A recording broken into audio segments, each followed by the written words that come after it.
はい、こんにちは。はい、どうもこんにちは。どうもこんにちは。以前にもね、出ていただいたんですけども、改めてお名前の方をお願いいたします。向井です。向井さんですね。はい。はい。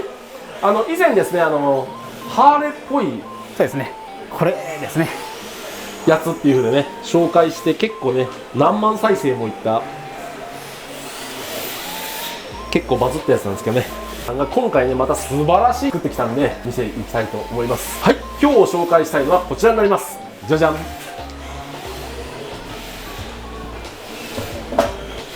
い、レーシングカートですよね。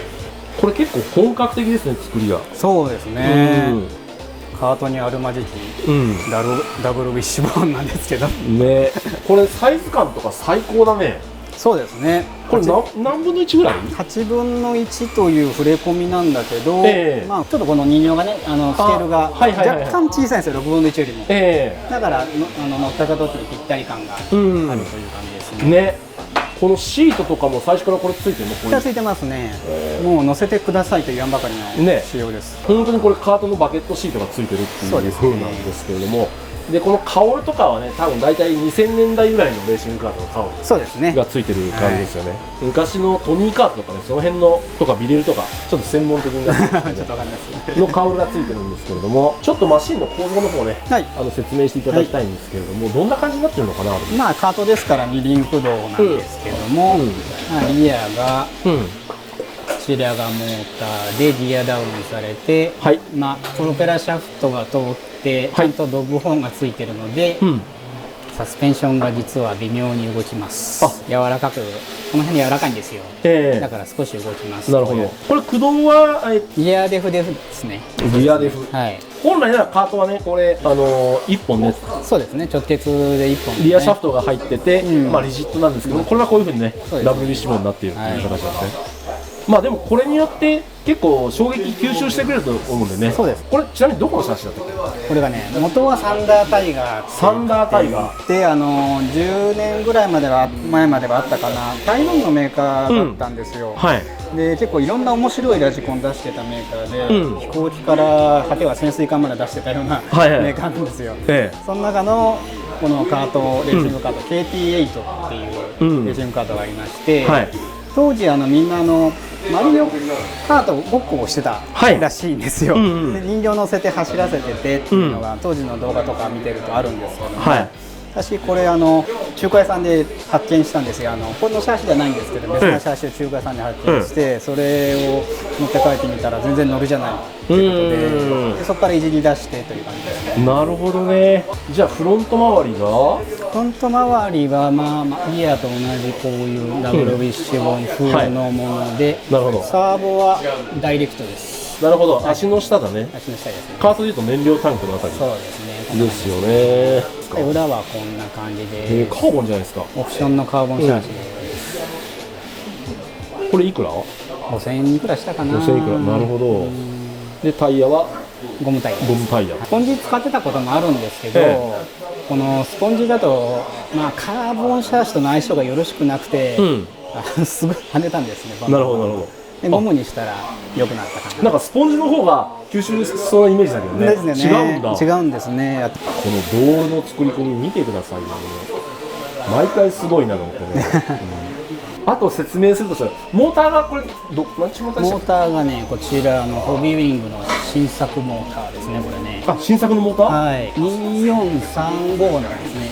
24ミリ直径の35ミリ幅っていうやつで、18分の1とかであたりでは標準的なサイズなのかな。これブラシレス？ブラシレスですよね。センサーなし。アンプって何使ってんの？これもホビーウィングですよ。クイックプランの 16BL30 か 10BL30 どっちかです。30アンペアのちっこいやつですね。バッテリーも？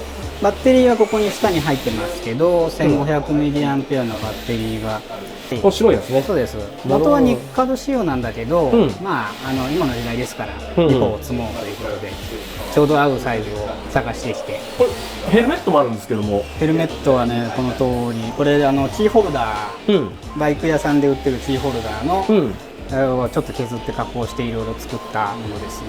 これってかぶらせるわけじゃないよね。かぶらせてますよ。かぶらせれるの？かぶらせます。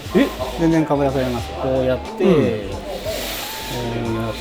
これポンとやれば、あ、本当だ、すげえバッチリかぶれます。省エだ。省エですね。ハンゴンレーサーからちょっと譲ってもらった省エのステッカーですね。なんか形はベルっぽいですね。あ、すごい。じゃあもう一回撮ってもらっていいですか。はい。ちょっと撮るときにもしかしたら首が取れるかもしれないですけど。よいしょ。ああ、すげえすげえすげえすげえ。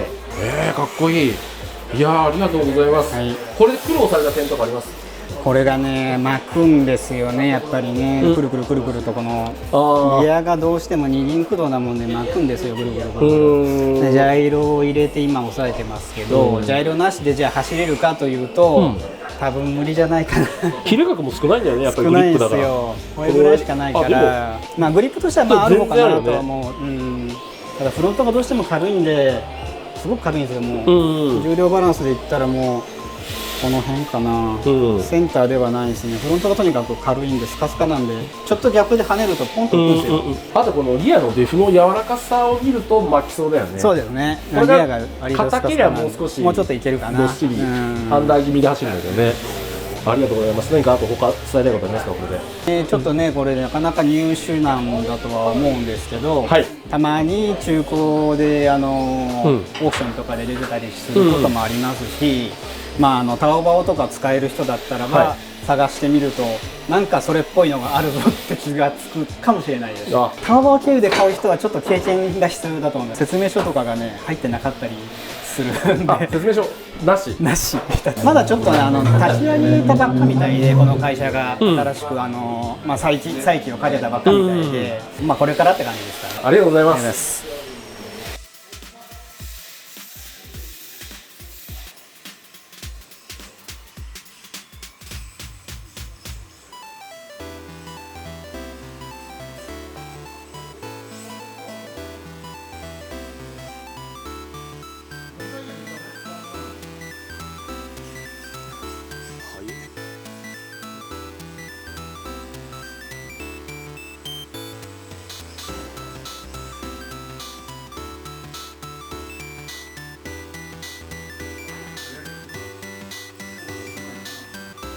やっぱりグリップだとどうしてもさ、もうちょい広く